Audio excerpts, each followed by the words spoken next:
আসসালামু আলাইকুম এভরিওয়ান, আমার চ্যানেলে আরেকটি নতুন এপিসোড দেখার জন্য স্বাগতম জানাচ্ছি। আর শেয়ার করব শুধু হাফ কাপ চালের গুঁড়া দিয়ে মুচমুচে পাকোড়া। শুধুমাত্র চালের আটা দিয়ে খুব সহজে বিকেলের নাস্তা বানিয়ে নেওয়া যায়। চলুন রান্নার প্রসেসটি দেখে নেওয়া যাক। প্রথমে চুলাতে একটি কড়াই তুলে দিয়েছি ডো বানানোর জন্য। কড়াইয়ের মাঝে দিয়ে দিচ্ছি হাফ কাপ চালের আটা। চালের আটা হালকা ফ্লেমে ভেজে নেব 5 মিনিটের মতো। যখন চালের লালটি ভাব চলে আসবে সেই পর্যায়ে দিয়ে দিচ্ছি 1 কাপ পানি। পানি দিয়ে অবিরত নাড়াচাড়া করে নরম ডো বানিয়ে নিতে হবে। ডো বানানো হয়ে গিয়েছে, এখন ঢাকনা দিয়ে ঠান্ডা করে নিব। ডো ঠান্ডা হয়ে গিয়েছে, এখন বাটিতে উঠিয়ে নিচ্ছি। এবার বানিয়ে রাখা ডোতে দিয়ে দিচ্ছি হাফ চা চামচের একটু কম হলুদ গুঁড়া, হাফ চা চামচের একটু কম মরিচের গুঁড়া। আমি পরে কাঁচা মরিচ বাটা দিব, তাই গুঁড়া মরিচের পরিমাণ কম দিয়েছি। দিয়ে দিচ্ছি স্বাদমতো লবণ।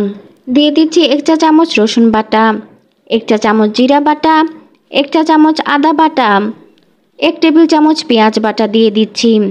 দিয়ে দিচ্ছি ধনিয়া পাতা কুচি।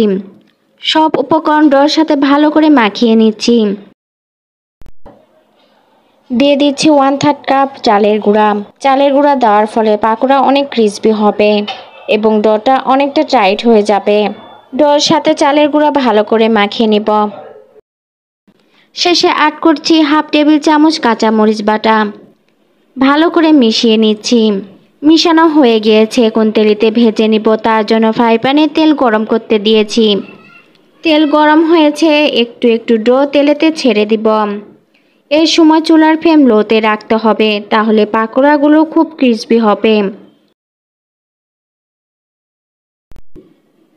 পাকোড়াগুলো উল্টিয়ে পাল্টিয়ে মচমচে করে ভেজে নিব 6-7 মিনিটের মতো।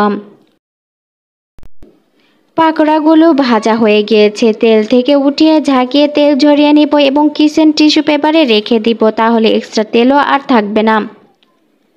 এভাবে করে সব পাকোড়া ভেজে নিব। শুধু চালের আটা দিয়ে মজাদার ক্রিসপি পাকোড়া বানিয়ে নেওয়া যায় খুব সহজে। শুধুমাত্র চালের আটা দিয়ে খুব সহজে ভিন্ন ধর্মীয় পাকোড়া তৈরি করবেন, তাহলে দেখবেন সবাই খেয়ে অনেক প্রশংসা করবে।